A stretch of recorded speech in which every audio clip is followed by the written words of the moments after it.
కదా ఈ రాజీవ్ గాంధీ ఆశీర్వాదం తీసుకొని ఇక్కడ ఎందుకు ఉండేటోని చంద్రశేఖరరావు.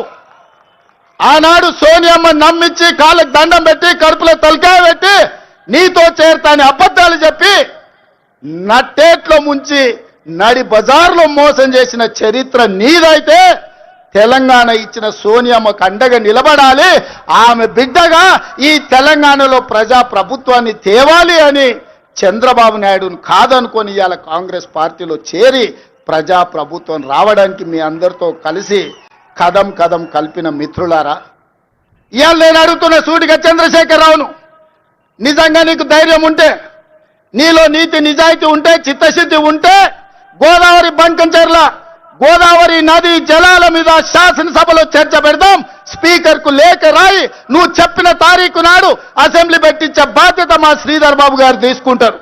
నువ్వు నేను చర్చ చేద్దాం. గోదావరి జలాలలో తెలంగాణకు అన్యాయం చేసింది ఎవరు? ప్రాణహిత చేవళ్లను తరలించే 1,00,000 కోట్లు దోసుకున్నది ఎవడు? ఇవాళ గోదావరి బంకంచెర్లలో 3,000 టీఎంసీ సముద్రంలో పోతున్నాయి, రాయలసీమకు తరలించమని చెప్పింది నువ్వు కాదా? 2016లో మొత్తం వివరాలతో నేను వస్తా, నువ్వు సిద్ధంగా ఉన్నవా? నువ్వు చెప్పినాకనే కదా ఉమాభారతి గారి ఆదేశాల మేరకు చంద్రబాబు నాయుడు గారు 2016లో ఆనాడు జీవో ఇచ్చిండు గోదావరి నుంచి బంకంచెర్లకు నీళ్లు తరలించడానికి. హంద్రీ నీవాకు 400 టీఎంసీలు తరలించడానికి 2016లోనే జీవో ఇచ్చిన మాట వాస్తవం కాదా? 2018లో వ్యాప్కోస్ను నియమించింది నిజం కాదా? వ్యాప్కోస్ సంస్థ 400 టీఎంసీలు గోదావరి జలాలను హంద్రీ నీవాకు బంకంచెర్ల ద్వారా తరలించడానికి ప్రాజెక్టు రిపోర్ట్ ఇచ్చిన మాట వాస్తవం కాదా? ఇవన్నీ నీ నాయకత్వంలో నువ్వు ఇచ్చిన బోడి ఉచిత సలహాలతోటి ఈరోజు గోదావరిలో 3,000 టీఎంసీలు నీళ్లు సముద్రంలో పోతున్నాయని నీ దిక్కుమాలిన సూచనలతోనే ఈరోజు ఈ దరిద్రం దాపరించిన మాట నిజం కాదా? ఇవాళ నువ్వు చర్చకు సిద్ధంగా ఉన్నావా? గోదావరి జలాలను రాయలసీమకు తరలించకపోండి రోజమ్మ పెట్టిన రాగి సంకటి రొయ్యల పులుసు తిని రాయలసీమను రతనాల సీమ చేస్తా అని చెప్పిన చవటవు నువ్వు కాదా అని నేను అడుగుతున్నా. నీకు జీవితం ఇచ్చి నీకు బతకడానికి నీడనిచ్చి నిన్ను ప్రజాప్రతినిధిగా చేసి తెలంగాణ ముఖ్యమంత్రిని చేసిన తెలంగాణను ఎడారిగా మార్చి 100లాది గోదావరి టీఎంసీల నీళ్లను రాయలసీమకు తరలించమని చెప్పింది నువ్వు కాదా? ఇవాళ నువ్వు సిద్ధంగా ఉన్నవా నేను అడుగుతున్న చంద్రశేఖరరావు గారు.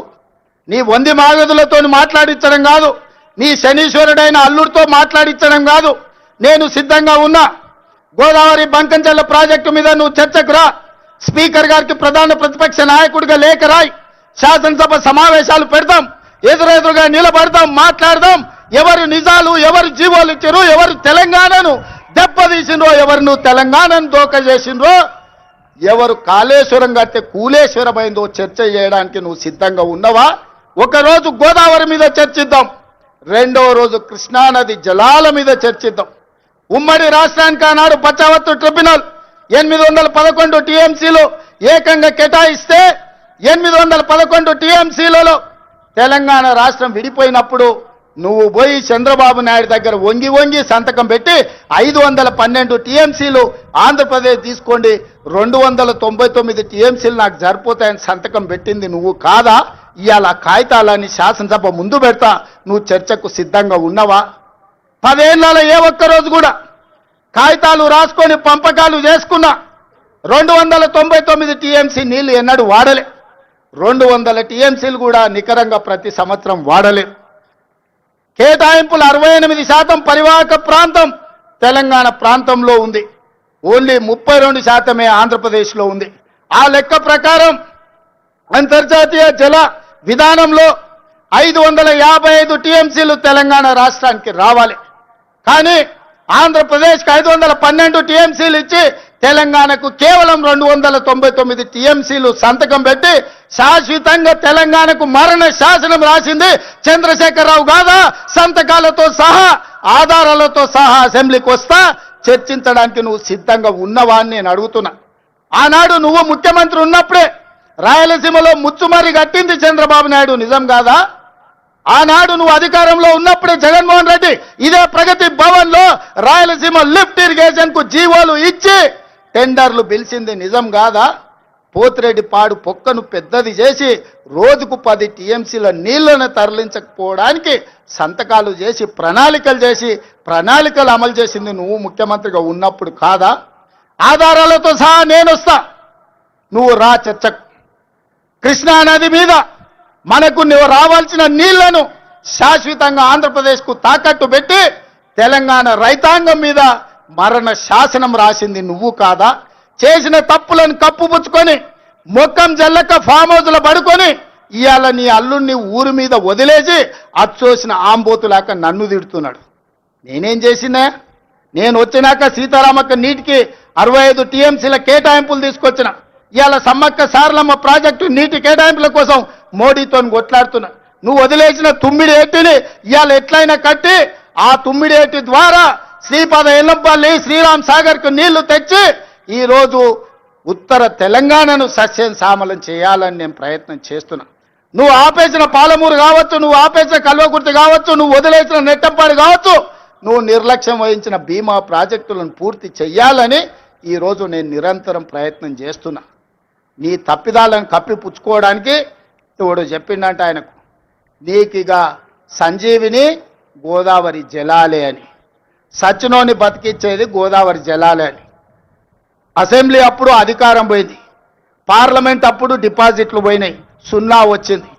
శాసన మండలికి వచ్చే వరకల్లా పోటీ చేయడానికి అభ్యర్థులు దొరకలేదు. తెలంగాణలో పార్టీ చచ్చిపోయింది, సచ్చిన పాము. ఆ సచ్చిన పాము ఈరోజు గోదావరి జలాల సెంటిమెంటుతోని ఇవాళ మంటలు పెట్టి తెలంగాణలో పార్టీ మళ్ళీ బతుకుతుందట. ముందుగాల చూసిరానికి అల్లుని పంపించినాడు, ఎట్లున్నదో చూసిరాపో నేను మళ్ళీ వస్తా అని. ఎట్లకెళ్ళి వస్తావు? తెలంగాణ రైతాంగం అంతా ఎడ్డోళ్ళు అనుకుంటున్నావా, గుడ్డోళ్ళు అనుకుంటున్నావా చంద్రశేఖరరావు? అందుకే ఇవాళ తెలంగాణ రైతాంగం పక్షాన నేను ఈరోజు ఆనాటి ముఖ్యమంత్రికి ఈరోజు నేను సవాలు విసురుతున్నా. మీరు స్పీకర్ గారికి లేఖ రాయండి, శాసనసభ సమావేశాలను ఏర్పాటు చేద్దాం. గోదావరి జలాల మీద ఒకరోజు, కృష్ణానది జలాల మీద ఒకరోజు చర్చ పెడదాం. గోదావరి జలాలను తరలించకపోమ్మన్నది ఎవరు? రాయలసీమను రతనాల సీమ చేస్తానది ఎవరు? ఈరోజు సంపూర్ణంగా చర్చలు చేద్దాం. నేను తప్పు చేసినట్టు ఒక్క కాగితం చూపించినా, నేను మా ఉత్తమ్ కుమార్ రెడ్డి గారు ఆంధ్రప్రదేశ్ ప్రణాళికలు రచించినప్పుడే కేంద్ర ప్రభుత్వానికి ఫిర్యాదు చేసినాం, కేంద్ర ప్రభుత్వానికి చెప్పొచ్చినాం గట్టిగా. మీరు వాళ్ళకు సహకరిస్తే సుప్రీంకోర్టులో కలుసుకుందాం, మీ సంగతి వాళ్ళ సంగతి అక్కడ తేలుస్తామని చెప్పొచ్చింది మేము. మా చిత్తశుద్ధిని నువ్వా ప్రశ్నించేది? 10 ఏళ్ళు రాష్ట్రాన్ని దోసుకొని తెలంగాణను ఎడారిగా మార్చి ప్రాజెక్టులన్నిటిని పడావు పెట్టి ఈ రోజు నువ్వు ఫామ్ హౌస్లో పడుకున్న నువ్వు ఈ ప్రజా ప్రభుత్వాన్ని నిందిస్తావా? అందుకే మిత్రులారా, మళ్ళొక్కసారి చెప్తున్నా మీడియా మిత్రుల ద్వారా చంద్రశేఖరరావు గారికి నేను సూటిగా సవాలు విసురుతున్నా. గోదావరి బంకంచెర్ల మీద పూర్తి స్థాయిలో చర్చ చేద్దాం. మీరు స్పీకర్ గారికి లేఖ రాయండి. మీరు ఏ తారీఖు నాడు పెడితే ఆ తారీఖు నాడు మా ప్రజా ప్రభుత్వం చర్చలకు సిద్ధంగా ఉంది. ఆధారాలన్నీ నేను తీసుకొని వస్తా. తెలంగాణ ద్రోహులు